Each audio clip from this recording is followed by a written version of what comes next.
Ladies and gentlemen, welcome to the IPL Season 1 Loser Bracket Finals. I am DJ Wheat, and boy, do we have an epic series put out in front of us on the table for us to consume. This is Game 1 between dSeleCT and ROOTKiWiKaKi, again in the Loser Bracket Final. We've got Kiwikaki.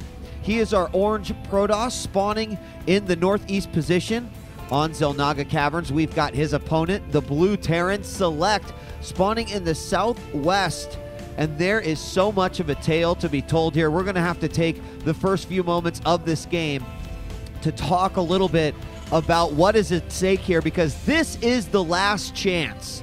Now, Select was just dropped down to the Losers Bracket Final when he lost to Idra 3-2, but he went through the entire winner's bracket, defeating Machine, Vibe, and Cats before he was stopped by the very powerful Zerg from Evil Geniuses. Now his opponent, ROOTKiWiKaKi, he beat Axlab, has been fighting his way through the Losers Bracket Final, and if he wins this game, he will be able to go up against EG Idra in the grand final. Select wants revenge. If he wins this game, he will be able to extract his revenge versus EG Idra in the grand finals of the IPL Season 1. And oh my gosh, that makes me so excited. Here we go, folks. Select, as of late, he's been a very scary Terran. Very, very scary. And you know, I always like to talk about one of the things that Day 9 says about Select. And that is that generally, when people have to play Select, they say, oh, that's really too bad. Your buddies are going, gosh, I'm sorry that you have to play Select. And one of the reasons why is because Select is a beast. I want to point out right now the placement of the Cybernetics core. Cutting off an area where, say, Hellions could maybe be dropped right back here and then try to go in here. Oh, no, there's a Cybernetics core. Hit a few things, but Kiwikaki with some intelligent building here inside his base. Put a pylon over on the corner. What's Select doing right now? Looks like he went for a 1-Rax fast expand. Oftentimes you can tell with no gas taken, and obviously the single barracks, thus the 1-Rax command center then goes down. And some players, you know, transitioning out of this 1-Rax fast expand, a lot of different things you can do, but some players will actually leave this orbital inside their base and just use it to you know, continue to saturate for the mules for additional scans if you need that as well. I'm really excited for this best of 5 that we've got here. Have I explained to you enough just how excited I actually am? Well, let me just say it a few more times. Yes, ladies and gentlemen, I am excited. Also knowing that Idra now sits undefeated in the grand finals. One of these players is going to be eliminated from the tournament, while the other one will move on and fight the Zerg Kraken. Gonna have a bunker going up while the barracks moves away. Probe moves up. He did see, I think he saw that command center. We're gonna have to get vision. No, he didn't. Just outside of vision, you can see right there. So the barracks work, or the bunker works, and the probe doesn't make it up. SCV over here at the third base, just kind of taking a little vacation away from the Terran base. Got a couple sentries out, good for force fields down at the bottom of the ramp in case anything pressing is coming. And we do have another Rax going down along with the factory. Based on the placement here, we'll have to see what he's going to decide to do, but we could actually see some Hellion play by Select. Likes to do that. Do have the Nexus go down here for Kiwikaki. Hear those warp gates opening up. More sentries on the way, spending his gas almost exclusively on those sentries. And as these buildings complete, we'll see what the master plan is for Select. Xel'Naga Caverns, obviously I like to say that this is a Terran-favored map, and that is because of this area right here, this gold base, which, oh, this gold base is so perfect for a planetary fortress that parks yourself right there. Absolutely love it as a Terran. Put some siege tanks here. Awesome. You create this invisible line that no one can cross. All right, we do have Tech Lab going down in the factory. Nope, we're just going to see siege tanks and additional barracks going down. Excuse me, no additional barracks going down at all. Actually, that's a starport. So I open up my eyes and get ready for this game. So quick siege tank. Siege mode on the way. Right now, just sentries, stalkers, a couple more coming out. We do see the robotics facility now going down for KiWiKaKi. And other than the vision of what he saw on the ramp, KiWiKaKi going to this completely blind. Now, he is going to get an observer out of this robotics facility right away. And that will help him get some insight as to what is going on here. But siege mode is going to complete any moment. And Select, you notice here, still has his orbital inside the base, going to be able to float that over whenever. Marines are going to move out. Probe is well away from any danger there, taking refuge at the Xel'Naga Tower. And this is where we're going to see Select move out. We're going to see a lift from the orbital command. And, of course, it being placed right there. Observer is going to make its way over now. KiWiKaKi really needs to get some sort of idea as to what is going on here. Right now, he is pretty much going with gateways and robotics facility, getting a couple of mortals out right now. And let's just watch as we see what KiWiKaKi sees as he comes over here and think, what might he react to? He immediately moves away. And basically, he saw a bunker, and he saw an additional barracks. He's going to come back around. He's going to see another bunker going down. And he's also going to see the expansion. So now KiWiKaKi at least knows his opponent is expanded. Notice he did not see the siege tanks. I do not believe he saw the siege tanks at all. Obviously, he's got to be expecting, but Observer going to park back up here. Once he goes into the main base, he'll know exactly what's going on. We have a reactor on the starport spitting out some medevacs eventually. Getting stim right now. And we do have a Banshee in the back. Taking out some probes. Honestly, didn't even see that Banshee coming. A couple pylons in the back, too, also to block any units that might try to rage through here. Banshee's just going to scoot away. No cloak, as far as I can see. And no upgrade on the way. So it looks like just the one Banshee going to come out because the starport did switch over. We're also getting combat shield as well. Banshee going to make its way back. Only took a little bit of damage, but he can do a lot of map control here on Xel'Naga Caverns, and that's why it's especially important, as you'll see here.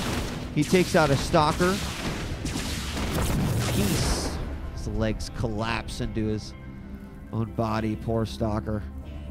Observer still looking around, though. And now we're going to see possibly the Banshee check over here for additional expansion. Anything crazy might be going on. But could also do some harassment on these outside pylons. Yes, they're phenomenal for watching for incoming drops and whatnot, but they're also just bait for any sort of offensive units that can come in here and do damage, like mutas, like Banshees. We do have a couple of stalkers over here, but I believe only one will be within range. 0 will be within range. So that means another pylon has to go down. Oh, there we go. 1 in range. Okay. And he'll just get out of range. Stalker really wants to fight him. And he is going to fight him. Select. Better watch himself and will move 1 square away. Observer seeing, nope, not seeing that the gold rocks are going down. And look at how quick that next command center comes down. Colossus coming out, +1 ground weapons and extended thermal lance. 1 Colossus is already out. And he could decide to push here. There are only 4 siege tanks moving in right now. It's too bad he's not a couple of moments early. He's probably going to wait for this next Colossus to pop out. We also have +1 weapons coming in for the Terran. And it looks like he is also going to be going with some ghosts here. Planetary being constructed right now. Great time to attack before that Planetary goes up. Force fields will cut the units. Going to try to take this Planetary out. Doing some good damage. Oh, he's going to lift up into the air. SCV's trying to repair. Down to 50 points of health of this Planetary. No, he had to cancel it. Oh my god. Oh my god. But it does look like Select's going to be able to come out of there okay. Saving his command center. Siege tanks doing a remarkable job. Do have a Colossus, second Colossus out now. Caught up with the battle. And this gold base is going to get back up. Third base is down.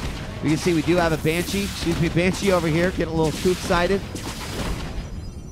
We're going to have a couple of stalkers warped in. And still this army massing right here. The Planetary is beginning to morph once again. Siege tanks have moved closer to try to get a further proximity area or further area to fire in. A few mules drop down for good effect. A couple of ghosts on the way as well, so EMP will be extremely handy. In fact, look at this. just moving up and dropping an EMP here right away. I don't see any ghosts in the army yet.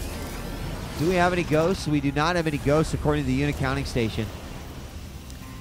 We have charge on the way with +2 for KiWiKaKi. A couple of Vikings moving forward, but the Viking count not very high right now. Do have a good amount of medevacs. Gonna have Stalker, or excuse me, Colossus moving in from the back. They will force those SCVs away. 2 Vikings, enough to do the job. And this Colossus harassment is just absolutely ridiculous. So what's Select gonna do? Says, all right, cool, I'm gonna go attack from the other side. At least that's what he has planned. He does bring it on back. Of course, he has a sensor tower down as well. So he's going to be able to see mineral field depleted. What is happening in the sensor tower. SCV ready. And does have a good idea. That is a huge advantage that he has right now. Can siege up in time, get it ready. Now he's getting within view. Siege tank, siege up just a little late to get that first initial volley off. Few more. Zealots on the way, tanks unsieged, another opportunity. Scan for the observer, it does go down. It's eyeball rolling around right there. We could have an engagement here. Stim does happen, huge EMP. Look at all those zealots. And 2 Colossus losing their shield there. Fortunately, the sentries were not a part of that EMP, so their energy does remain intact. Looks like the Protoss player wants to move around, could extend his Colossus here and do some serious damage, but we'll just go in full tilt, all in on this Planetary attack here. Gonna go after the SCVs as well. Planetary goes down quickly, but the third base on the Protoss is now under siege. You can see the rocks are there, and that will actually play in favor for KiWiKaKi, as KiWiKaKi is going to move forward into the main base. The Terra player would either have to lift with his medevacs to get into the natural or destroy these rocks before moving in. So KiWiKaKi has a distinct advantage here going into this base trade situation. He's going to take out the natural, no problem, move in and take out these production facilities. Finally, the Terra player's like, oh my gosh, I've got to move back. I'm losing everything. And will KiWiKaKi be in a ready position to be able to take on this army from Select as it moves back in? If the Colossus get back up on the cliff, it would be huge. But no, they will not.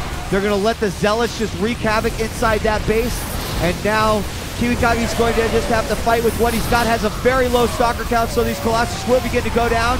But doing their damage, Immortals will do a good job here as well. Zealots not getting in on those ramp units, and KiWiKaKi, oh my goodness, will lose his army. So how quickly will he be able to replenish here? I think he's just going to have to go super Zealot heavy. Vikings are out. They're not going to do anything. Right now, let's look at the income tab. Very, very low for our Terran player. He's having to move his original command or orbital over to the natural to begin an influx of minerals once again. Meanwhile, back at camp, we have a few Immortals. That works out too. Are we going to have, you know, a lot of Zealots? Now that he has that charge down there, we see 4 Zealots coming in. He's going to take out these rocks so he can reinforce. There are still a fair amount of units for Select. Forgot that he had all those siege tanks over there. I'm like, oh, he's got Marauders, and that's it. A couple Marauders will go around through the back, stopping an expansion. Still does have a Banshee. Gonna move in, and might be a wise decision. Not quite a whole lot of units for KiWiKaKi quite yet, but if KiWiKaKi can break it through these siege tanks, EMP does go down once. Immortal almost down. 1 siege tank down, 2nd siege tank down, and the units of KiWiKaKi will run out immediately. Some Zealots warped in, will take out 1 siege tank, possibly a 2nd one. No, that siege tank lives, and he's going to have to attack with his probes, but he does have an income advantage right now. 1 more Colossus come out, and will this be the hero Colossus? A few Zealots will be joining in with him as well. He did not go after the Nexus, though. Only pylons. We do have 1 siege tank in play. If he takes this out, it'll be huge. It's gone. The Marauders are the only things left. This Colossus will defeat these Marauders. EMP to take out the shields, and there goes the Colossus. Look at the amount of probes that were sent down to kill. They might clean up. Hero probes! Cleaning up some Marauders, but a few more join into the party. We had Vikings landing, so oh my gosh, both players on 0 base right now. Going back to the income tab. Suddenly the Terran has all the income. Oh gee, isn't it nice that you can lift your building? As Select did play this out perfectly, did enough damage to KiWiKaKi. KiWiKaKi says GG. And Select takes it. Oh my gosh. Oh my gosh. If KiWiKaKi would have held back in his attack, been okay taking out the gold, maybe just taking out workers and escaped through the back or through the other side, I think he would have won that game. But he decided to push in. Select created a Protoss sandwich with his units and what was left of his buildings, came out on top, pushed with just perfect timing while KiWiKaKi was rebuilding. And KiWiKaKi has to say good game. First game goes to Select. Game 2 coming up next.